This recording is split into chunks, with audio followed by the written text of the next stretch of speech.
pinakakilalang tanawin sa lugar na to ang kanyang hagdan-hagdang talon na maswerte akong nakita 2 taon pa lang ang nakararaan.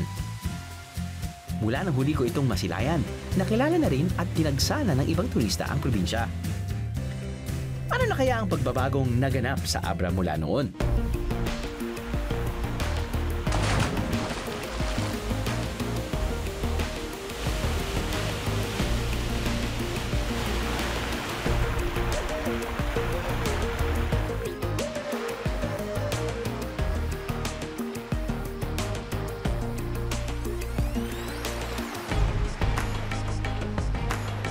Just your ordinary day dito sa Sapilang Twin Falls.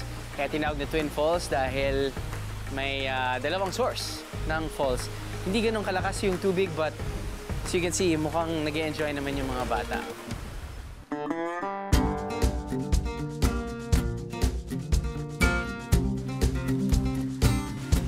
Sarap siya. Nakaka-addict. Parang panonood lang ng biyahe ni Drew. At sa lawak ng probinsya, meron pa kayang bagong pasyalang makikita?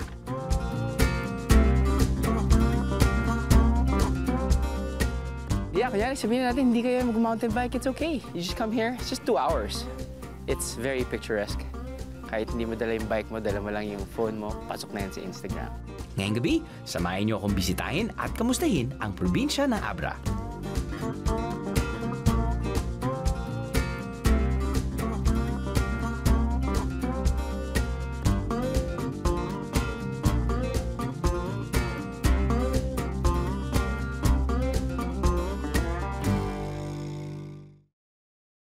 Siguro nasa 1,000+% yung increase after nung first episode natin sa biyahe ni Drew. 2 years ago, binisita namin ang Abra.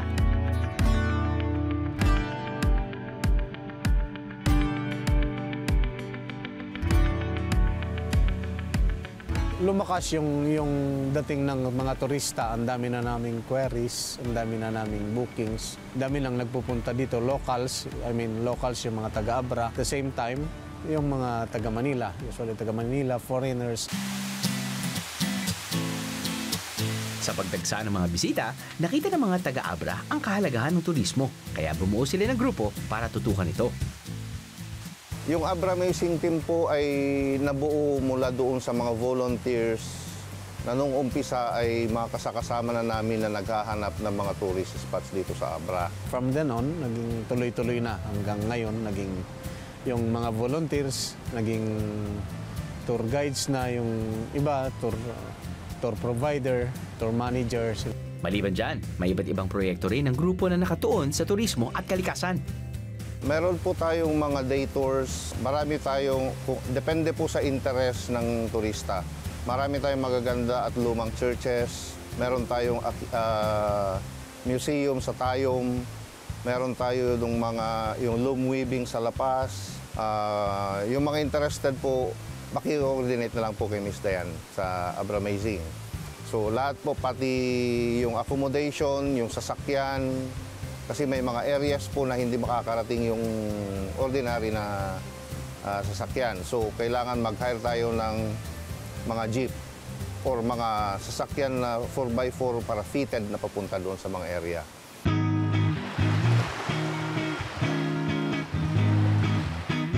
Isa sa mga bagong atraksyon na ipinagmamalaki ng Abra Amazing Team ay ang kayaking sa Abra River. Yung kayaking naman po, ay nag-umpisa yan dahil doon sa British students na napili ang Abra na isa sa mga areas na pupuntahan nila for kayaking. Mula sa simpleng ideya, sinikap ng local government na maisama na ang kayaking sa mga pwedeng subukan ng mga turista. Pwede na pong ikayak from Luba hanggang doon po sa Banawang sa Ilocosur na nakayak na po natin yan. Maaari ring magpaturo sa kanila kung first time nyo na magkayak. At dahil medyo mababa ang tubig sa ilog ngayon, easy lang ang naging biyahe ng ating team. Meron din tayong packages for kayak, depende po. Meron tayong per hour, meron tayong 1 day, yung stretch ng Abra River.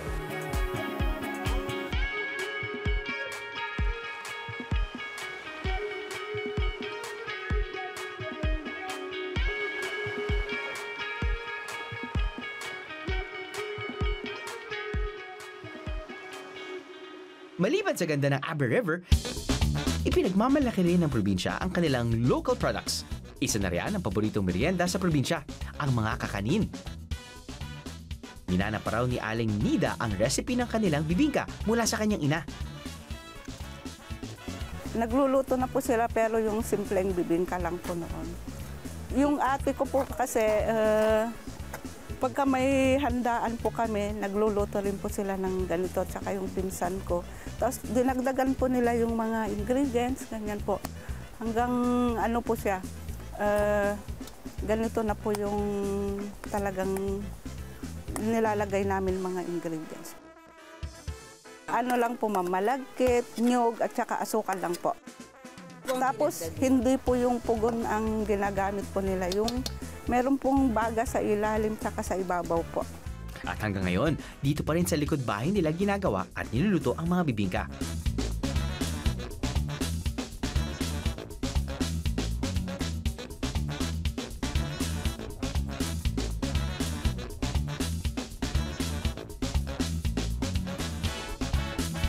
Ngayon, bukod sa bibingka, mabenta na rin ang iba pa nilang mga produkto.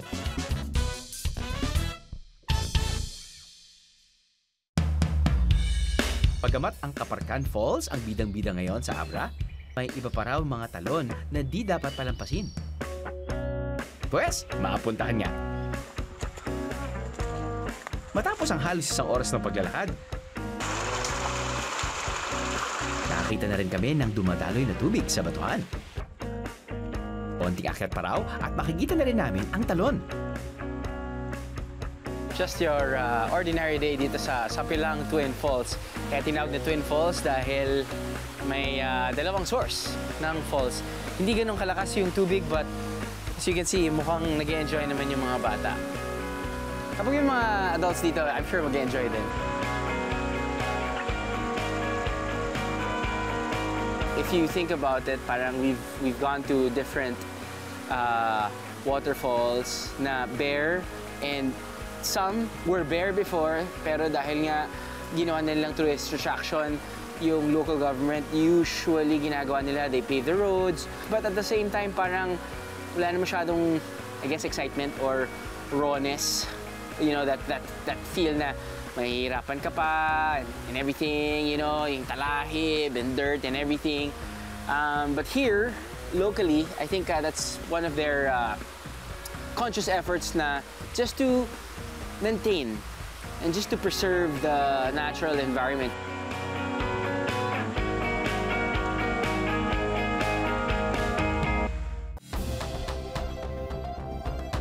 Medyo malayo-layo at mahaba-haba ang ibabiyahe nyo para makarating sa probinsya ng Abra.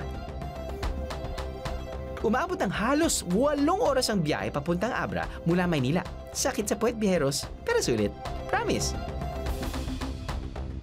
Isa sa mga dahilan kung bakit sulit ang mahabang biyahe pa Abra?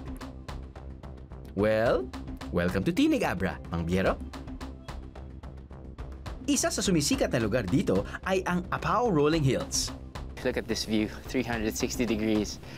It's just, you're surrounded by really, really good-looking mountains. At the same time, the weather's so nice. It's so windy. Very conducive to mountain biking.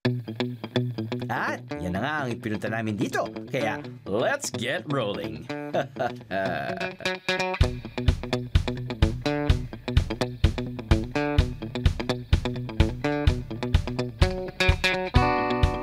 If you're a mountain biker na gusto ng challenge, definitely you've come to the right place because it's rolling hills.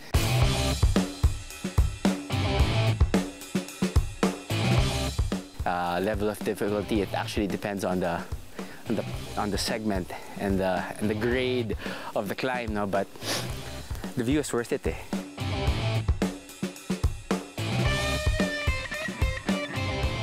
It's suggested that you bring your own mountain bikes, but they have different mountain bike groups locally, so you guys can contact them.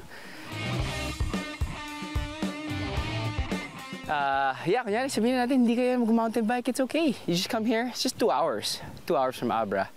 But it's very picturesque. Kahit hindi mo dala yung bike mo, dala mo lang yung phone mo, pasok na yan sa Instagram.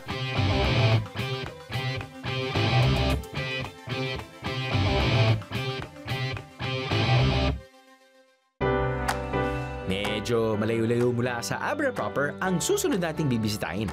Aabuti ng halos 2 oras papunta rito, kaya kapit lang biyeros. Pagdating sa Tubo, Abra, kailangan isakay sa isang barge ang aming sasakyan para makatawid ng ilog.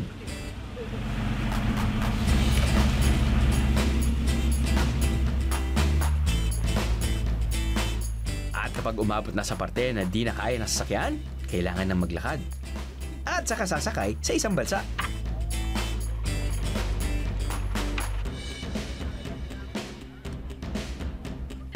Tapos, jeep naman. Ulitin ko. Sasakay ng barge. Tatawid ng ilog. Gagala sa balsa. Bibiyahe sa jeep. Alam ko nang sasabihin nyo. Effort! Matapos ang 4 na oras, nakarating na rin ang biyahe ni Drew Team sa Barangay Kili.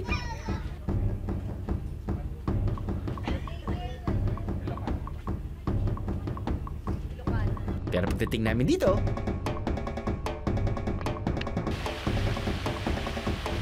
ito ang Kili Rice Terraces.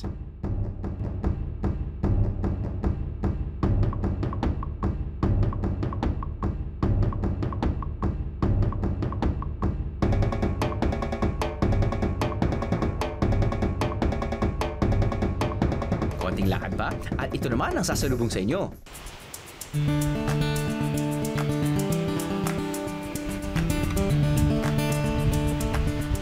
Mababa lang ang Kili Falls, pero malakas ang tubig na diretsyong nahuhulog sa isang ilog na napaliligiran ng malalaking bato.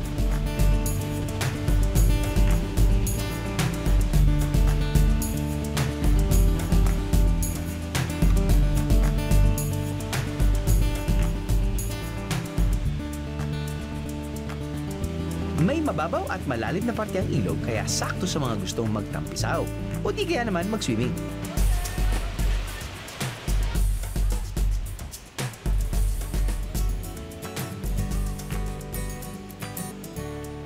But wait, there's more! Kung gustong mag-relax, may hot spring din malapit sa talon. Dito namin nakilala si Dave, isang travel vlogger na may 1 taon nang naninirahan sa Abra. Abra is a beautiful province. There's so much undiscovered places to see, so much to do, and it's a really outdoor adventure province. That's why I'm still in Abra. Out of the 27 municipalities ng Abra, 26 na ang napupuntahan ni Dave. Ikaw na, Dave! There's still so much to see and do in Abra. I just love it here. Yeah, and it's safe. May ilang lugar na pinuntahan si Dave rito sa Abra na kahit sobrang hirap ay sulit naman daw ang pagod. My favorite place is Dageo, man. It's just a lost paradise. No roads, it's very difficult to get there. I'm hoping it's going to stay that way. Just the natural beauty, the mountains, the rivers, just out of this world. Ang ultimate goal ni Dave ay ang maipakita ang iba pang lugar na maaring bisitahin sa Abra. There's not much online in the way of blogs or anything, and that's another incentive for me to stay here. Just try and promote the province, promote all the places that I see. Busog na ba ang mga mata nyo? Busugin naman natin ang mga tiyan natin. Kuya Marlon, parang since last night, medyo similar yung mga pagkain na nakikita ko na inihain dito sa probinsya nyo. No? Katulad ng Tinola. tinola. Yes. Pero ito naman, tinola na yan, malunggay naman yung... Malunggay leaves naman yung nakahalo ngayon. Kagabi ay... Ampalaya leaves. Palaya leaves naman. Yes. Correct. Tapos yun, may bagong yata yun. Ito wala naman po. Same din. Same din, may bagong. May bagong din. So, ganun po yung pagluluto ng tinola dito na hinahaluan ng bagoong. Oo, ginigisa muna sa bagoong. Sinusutay sa bagoong yung yung chicken. Yung manok. Yes. Native chicken din? Native chicken. Okay. Ito naman po, kala ko parang maliit na kamote, yun pala isda. Yeah. It's ito, mga fish fry. Okay. Usually yung freshwater fish nag-spawn doon sa dagat. Okay. So pag nag-hatch na yung mga eggs nila, Okay. babalik sila dito sa freshwater. Right. And that's the time na sila nakakatch. Pero this comes seasonal lang siya from November to February. Niluluto namin to sa suka. Suka, And okay. sinisigang namin. Ayun. Yes. Okay. Ito naman Sinigang po namin. ay... That's labong with talbos ng saluyot. So parang dinding. Yes, dinding. Pero labong. Labong. Ayun. Okay. Ano pa ba? Ito, alam na namin yan eh, no? This is crispy dinuguan. sir. Dinuguan. Okay. Il. Tama po ba? Yes, that's tapang il. Marami po bang il dito sa inyo? O... Doon sa sa pinuntahan nyo, sir, sa Tineg, madami doon. Dinego. Okay, okay. Piwek and sa Kili. Sa Kili. This is Kilawen kambing. Kambing? Yes. Pag may okasyon dito mga kambing kasi hindi naman is not cheap. Ano naman po yun? This is caldereta kambing din. Kambing din. Yeah. Sakto lang. Sakto lang. Sometimes kasi when you eat something different, doesn't mean that it has to be your favorite kagad. Di ba? Parang you're medyo curious, you're trying to satisfy the curiosity and you're still adjusting to the taste actually. Lanta ka na yan, biyeros! This kambing is very healthy kasi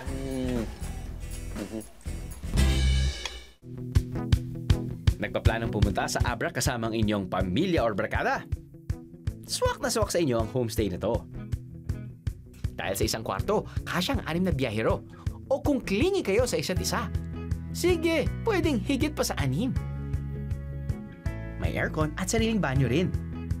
Sa halagang 550 pesos per head, pwede na, di ba? Ha, mga biyahero? Hashtag lakad pa more tayo para marating ang ating next location. May river crossing din dito pero 3 tao lang pwedeng isakay sa balsa na hinihila ng 4 na tao papunta sa kabilang pampang. Exciting!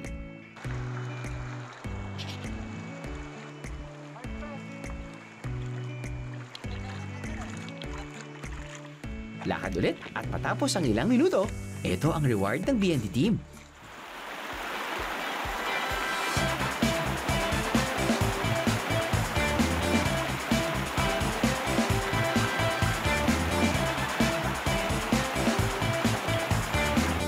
Ang Puwek Rock Formation.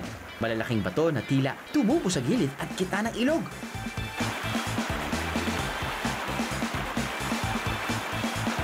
Pero para mas makita ang mas magandang rock formation, kailangan dumaan muna sa gilid ng ilog.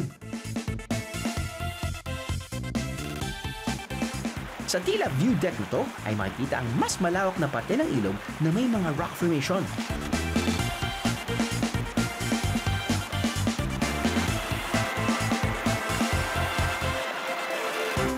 Ito rin ang nagsisilbing jump-off point para sa cliff jumping.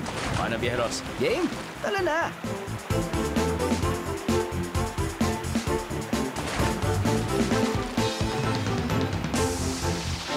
Pag-ahon sa tubig, sabak na agad sa kayaking. Medyo malakas ang agos ng tubig sa ilog, mga biyero, kaya mag-ingat! Kayo tumalon, mabuti pang magpa-picture-picture na lang para sulit pa rin ang biyahe.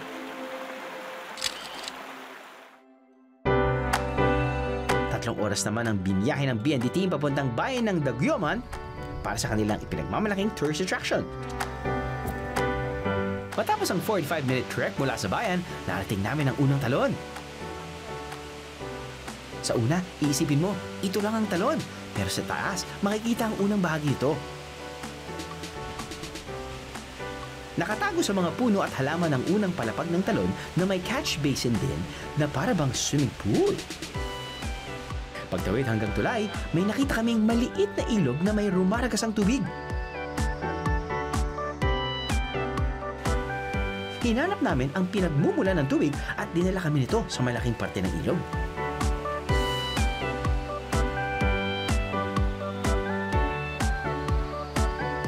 Dahil determinado ang BND team na makita ang pinagmumula ng tubig, ang tunog ng agos ang aming sinundan habang naglalakad sa gilid ng bundok.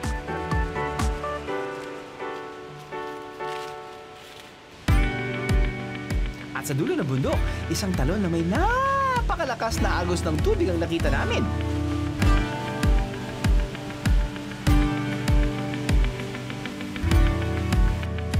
Good job, team! You guys deserve a break, kaya langoy na! Malamig at saka fresh na water, masayang libuan.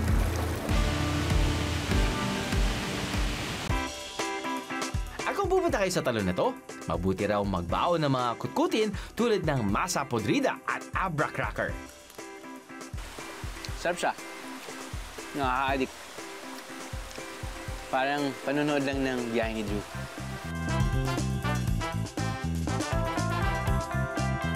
Masa podrido, para daw kopya. Pero may buko yata sa loob. May nyug ba? Hindi siya parang kopya.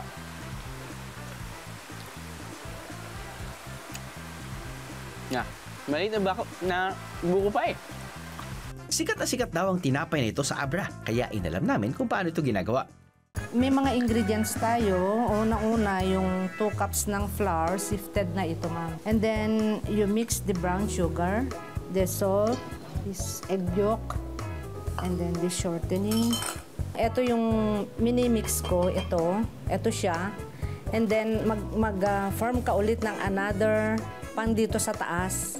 And then, after that, pag yung una, yung dito sa bottom, ilagay mo na yung filling dito. Itaklob mo yung second na ginawa. And then, ito bubuka na siya.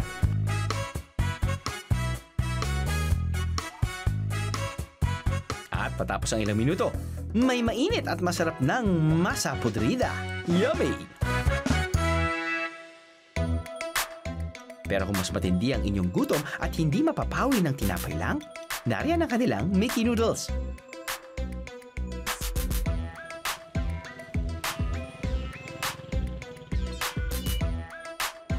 Ang sikreto raw ng kanilang Mickey ay ang mismong noodles. Pero saan nga ba gawa ang mahiwagang noodles na to? One of the ingredients ay tubig. Tapos asin. Kung gusto nyong lagyan ng itlog, pwede rin. At ang itlog na yan, ang sinasabi nilang nagpapasarap sa kanilang noodles. Tapos, ihalo ang mixture sa harina. Ngayon, maaari na raw itong gawing pansit. Pagkatapos po ng mixing, dito na sa kneading ang susunod. Hanggang sa mabuo at sa tamang nipis. Nakuha na yung tamang nipis, dito naman sa cutting na isasalang ngayon. Aba, mukhang napaka-high-tech ng paggawa ng Mickey Noodles dito sa Abra. Pagkatapos ng cutting, dito na sa screen lalagay at ready na for drying.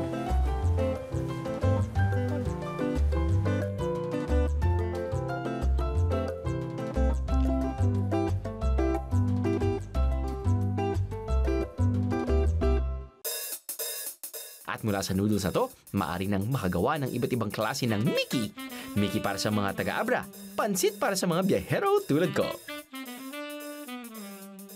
Bagay din daw ipare sa Mickey ang native dishes na to, ang tikaw, bagatol, at pano. Tikaw ito, ma'am. Native delicacy po yan na may sili, nilagyan po ginawang parang salad. Ito naman, bagatol po ito, para siyang seaweed pero pinadry lang. Dried siya, kaya nangitim. Pero ang actual po na kulay nito is very green, moss green siya.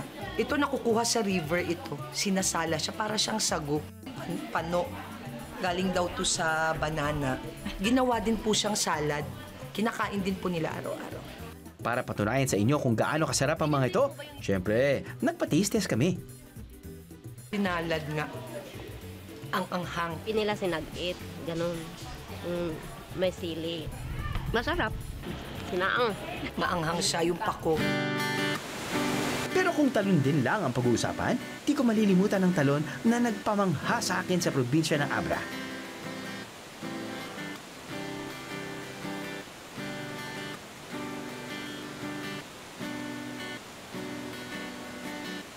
Ang Caparcan Falls. Unang biyahe ni Drew is 2016.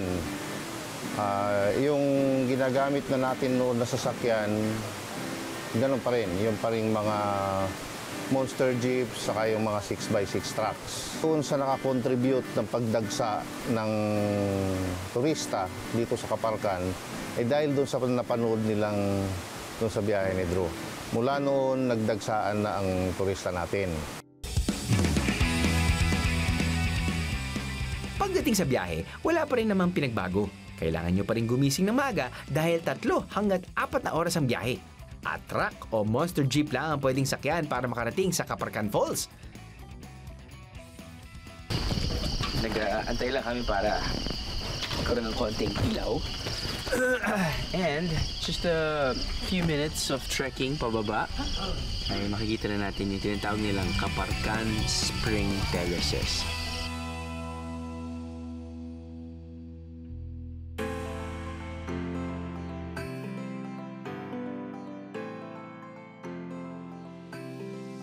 So hanggang sa naisipan namin na iayos yung facilities sa falls. So meron na pong tayong CR, 2 CR yun.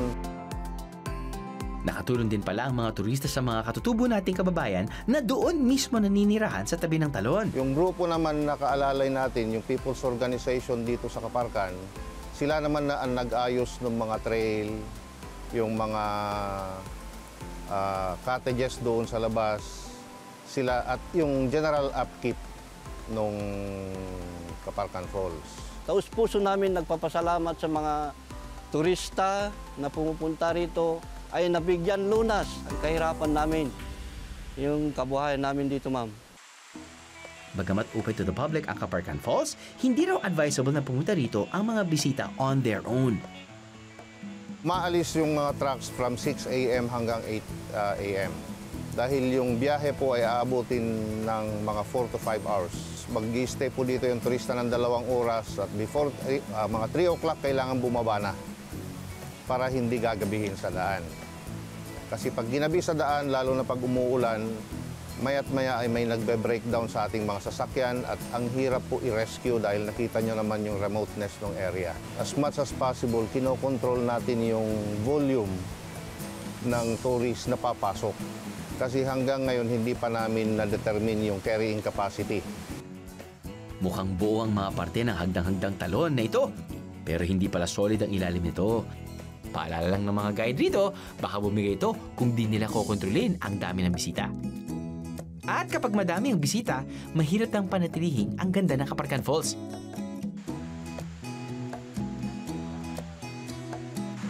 Para lalang maprotektahan ang Kaparkan, may panukalang batas na ginawa para dito. Inisponsor ni Congressman JB ang bill para ma-declare ang Kaparkan as a protected area, a tourism protected area. I think nakapasa na sa third reading at iaakyat na yata sa Senate. Kaya para sa safe at sure na biyahe, tawagan muna ang tourism team ng Abra bago ang inyong pagbisita.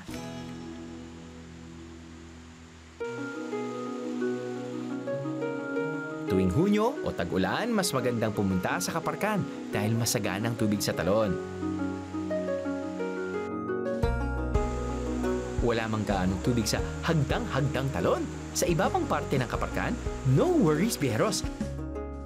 Dahil may nadiscover pa kaming ibang talon. Check out the Mother Falls.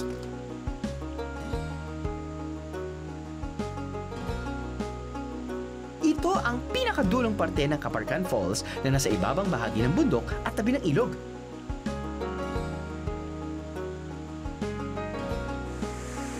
Dito malakas ang bagsak ng tubig dahil naipon ng mga to mula sa taas. Kaya dito na kayo tumambay at magtampisaw. Pwede? Pwede!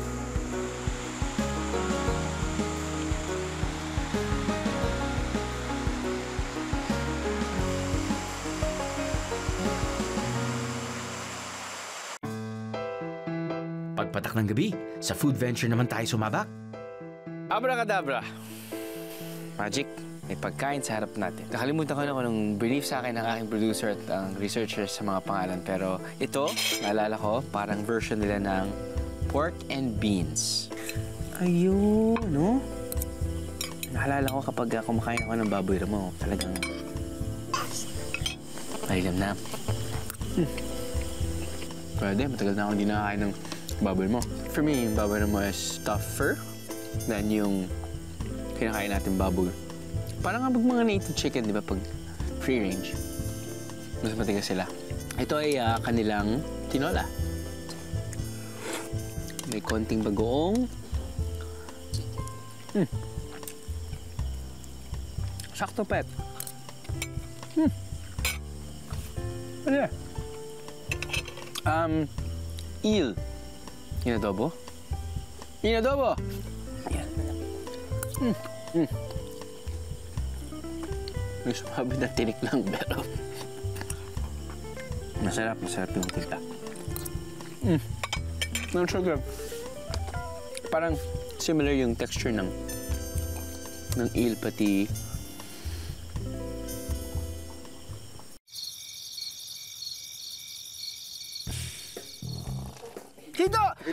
Hito! Hito. Hito ako. Gutom na gutom. Yun, di ba? I mean, para sa mga hindi pa nakakain ng eel. Yung texture niya, feeling ko parang ganun eh. Hito yung version nila ng dinendeng. Nga tayo sigarilyas at ito na ng mga tao eh. Now, hindi lang ito manok. Meron din siyang karing buhaya. Karing buhaya. At ang karing buhaya ay cactus. Alam ko lahat. Alam ko to. Niresearch ko to lahat. Para siyang tanglad. Yep.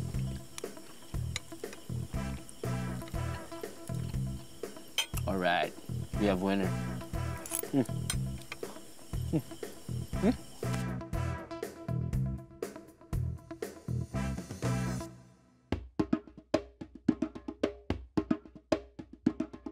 To post or not to post?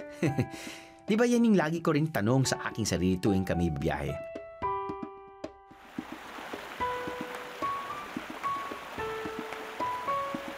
May pag-aalala kasi na sa pagpapakilala ng isang lugar sa mas maraming tao, mas mataas din ang posibilidad na masira ang natural nitong ganda. Pero napatunayan ng probinsya ng Abra na maaring balansihin ng turismo at pangangalaga sa kalikasan.